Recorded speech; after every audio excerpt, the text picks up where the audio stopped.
Bismillah, Assalamualaikum warahmatullahi wabarakatuh. Alhamdulillah,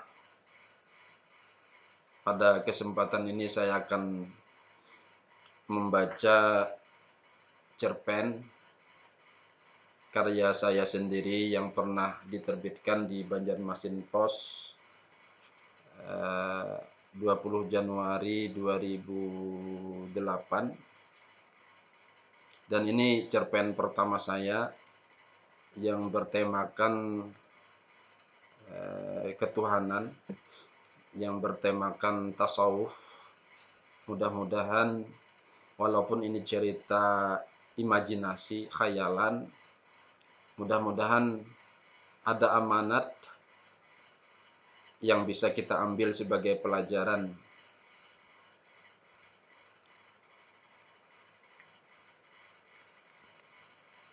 Baiklah,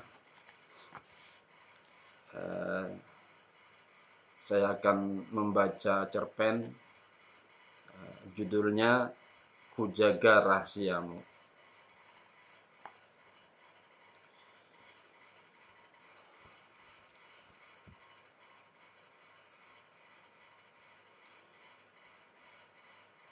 Kuusap batu nisan yang ada di hadapanku.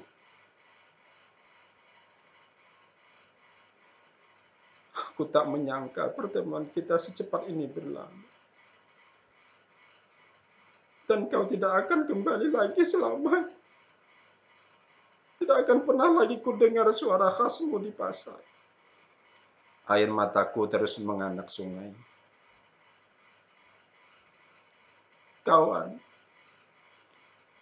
walau kau sudah tiada, namun aku tidak akan pernah melupakanmu. Memang sangat menyedihkan. Kau datang ke dunia ini sendirian.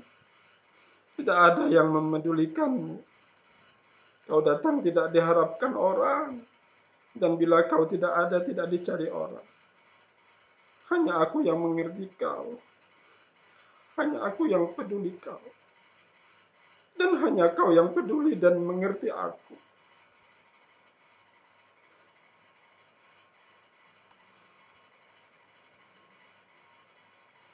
Kita memang dalam banyak hal memiliki persamaan. Saat kau mati, tidak ada orang yang mau mengurus jenazahmu. Cuma aku sendiri yang peduli. Aku mandikan kau, aku kafani. Kemudian aku salatkan dan aku kubur kau di sini.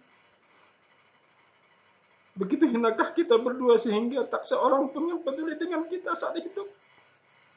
Apalagi sudah mati. Yang sangat menyedihkanku. Siapa yang mengurusku ketika mati nanti? Apa orang akan membiarkanku membusuk begitu saja? Atau membiarkanku disantap serigala? Aku merasa iri kepada pejabat yang mati karena penyakit jantungnya kambuh. Lantaran saking senangnya diponis bebas. Padahal ia nyata bersalah.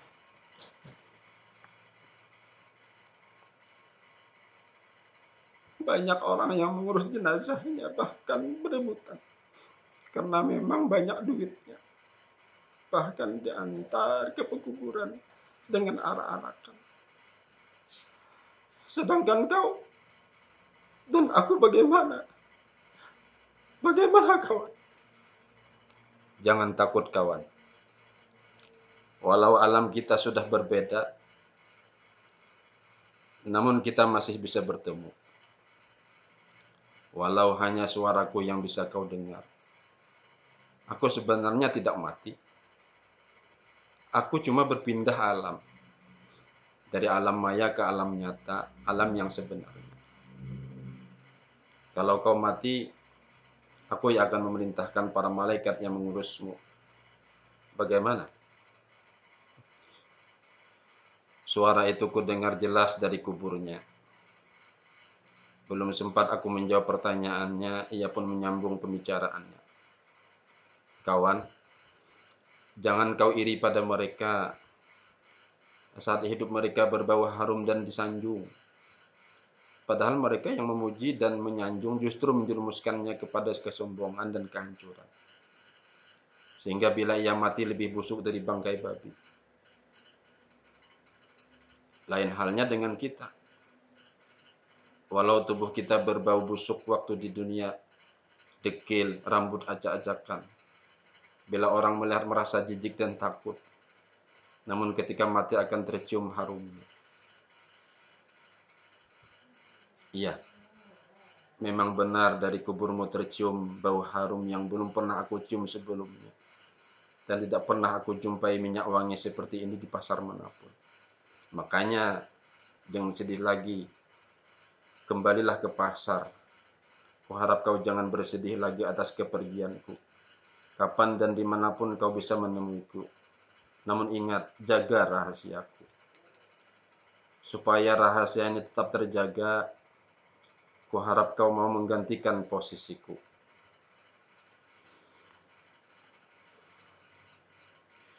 Aku sebenarnya baru sebulan mengenal temanku ini. Namun keakraban cepat terjalin di antara kami berdua. Waktu awal perjumpaanku dengannya di pasar cukup aneh. Ia tertawa-tawa. Kemudian tangannya diacungkan ke langit dan dom! Suaranya mengagetkan orang-orang yang ada di pasar. Dan yang paling terkejut tentu saja aku. Karena saking terkejutnya, aku ikut-ikutan menyuarakan dom. Dan aku arahkan tanganku ke arahnya. Ia malah lebih keras tertawanya dan dom! Ia arahkan juga tangannya ke mukaku. Sehingga terjadilah dom, dom secara bergantian dari mulut kami. Jadilah kami bahan tertawaan orang saat itu. Dasar orang sinting, kata orang-orang di sekitar kami. Aku memang latah. Kalau terkejut sering menirukan kata-kata orang yang mengejutkanku. Aku tidak sinting, aku tidak gila. Aku normal, cuma itu tadi, latahnya itu loh. Mulai saat itu, bila aku pergi ke pasar, pasti disapanya aku dengan sapaan yang sama. Hahaha, dom. Ia acungkan tangannya ke arahku. Aku pun serta-merta membalasnya dengan tingkah yang sama. Kemudian ia mulai berlalu dari hadapanku. Namun tanpa kusadari, aku terus mengikuti langkah-langkahnya di pasar itu. Ia terus berjalan masuk lorong-lorong pasar. Tak ambil pusing apakah orang menertawakannya, mencaci, menghina, bahkan ada yang tak segan-segan menendangnya dan mengusirnya karena dianggap mengganggu kenyamanan orang yang berjualan. Ia memang dekil, mukanya awut-awutan, rambutnya sebahu acak-acakan, kaki tak beralas, baju yang dikenakan berlapis-lapis. Namun sesekali ada juga yang bersimpati kepadanya dengan memberikan uang 1.000 atau 100 perak. Ia tidak menolak dan tidak juga mengucapkan terima kasih. Hanya tertawa khas yang keluar dari mulutnya. Hahaha. Setelah tertawa, ia arahkan tangannya ke wajah orang yang memberi uang dan dom. Mungkin dengan cara itu ia mengucapkan terima kasih. Terkadang kalau ada puntung-puntung rokok ia pungut. Ia jadikan satu dengan kertas. Kemudian ia nyalakan. Sebelum mengisap tak lupa ia mengeluarkan ciri khasnya. Hahaha. Dom. Baru dia mengisap rokok buatannya itu. Sedap. Hahaha. Dom. Senja itu kakiku ini lagi-lagi menurutkan langkah kaki kawanku itu. Ya, anggap saja kawan. Namanya pun aku belum tahu. Tak pernah aku tanya namanya siapa. Tapi ia tak menyebut nama. namun ciri khasnya yang keluar dari mulutnya tertawa, hahaha, dom. Ya sudah, sebut saja temanku itu hahaha dom. Kaki ini terus mengikutinya sampai akhirnya pada sebuah rumah di tepian hutan di ujung desa. Tanpa terasa ternyata kalau diperhitungkan, perjalananku itu lebih dari 25 kilometer. Waktu perjalanannya pun cukup singkat, tidak lebih dari 15 menit. Hai, Karim. Ia menyapa namaku. Dari mana ia tahu namaku?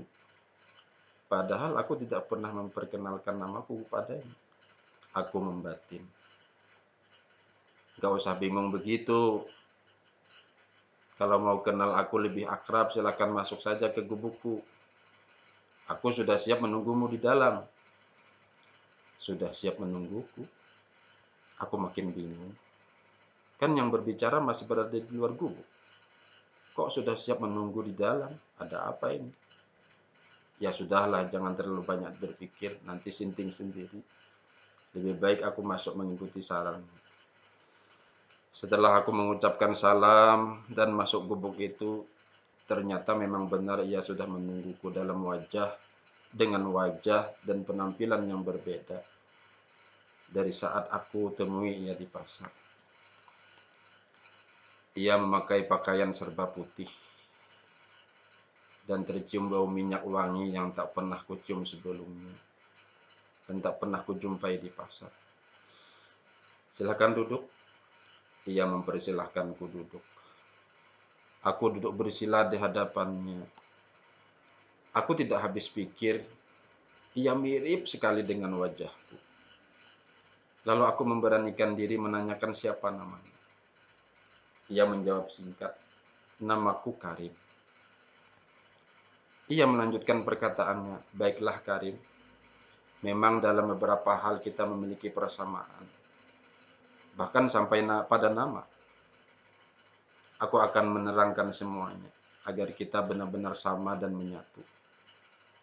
Sehingga tidak bisa dibedakan satu dengan yang lain. Ia menghela napas dan kembali melanjutkan pembicaraannya. Sebenarnya penampilanku yang kau lihat di pasar itu adalah bayangan dunia lahir. Semua serba busuk dan menipu. Aku memberi pelajaran pada mereka bahwa dunia ini busuk. Sebenarnya kebanyakan mereka melihat tapi buta. Semestinya mereka berlari dan membenci dunia ini, sebagaimana ia membenciku. Namun mereka tuli dan buta. Mau saja ditipu oleh dunia sehingga tidak memahami apa yang aku ucapkan. Hahaha, dom. Bisa diinterpretasikan, hai anak-anak Adam, dengar omongan orang yang makrifat. Kalau sedikit saja mereka membuka mata hati dan pendengarannya, tentu akan mengerti. Semua bersumber darinya. Sebagaimana aku arahkan tanganku ke atas ketika menyebut dom. Hahaha adalah tawa kegembiraan. Atau nikmat yang semuanya bersumber dari dom yang aku tunjukkan ke atas. Langkah dan gerak, huruf dan kata, menjelma kalimat, semua bersumber darinya. Nah, sekarang aku yang ada di hadapanmu ini adalah batinmu sendiri. Mata hatimu sendiri. Apa yang dikatakan batinmu benar adanya. Jadikanlah pasar sebagai tempat ibadahmu. Sementara sebagian orang menjadikannya sebagai tempat untuk saling menipu. Jadikanlah cacian dan makian orang sebagai ladang pahalamu. dan mulutmu berkata sambil tertawa, hahaha, Dom, aku mengerti apa yang kau katakan itu zahir. Sementara aku akan mengatakan dia. Dia memang dia. Tidak ada selain dia. Hanya dia. Pesanku yang terakhir, tolong jaga rahasiaku ini. Agar rahasiaku ini tetap terjaga, jadilah kau seperti diriku yang ada di pasar. Sebagaimana sangkaan orang bahwa aku memang gila.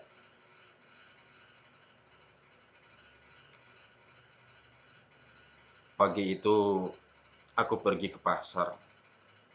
Dan memang benar kawanku yang tidak lain batinku sendiri lebih duluan sampai di pasar. Tentu saja aku sangat kenal kekhasannya dengan haha domnya. Namun kali ini tawanya sangat keras dan lebih nyaring. Lebih sering. Ia duduk di emper sebuah toko dan hahaha dom terus mengalir dari mulutnya dan kepalanya terus bergoyang ketika ia mengucapkan dom.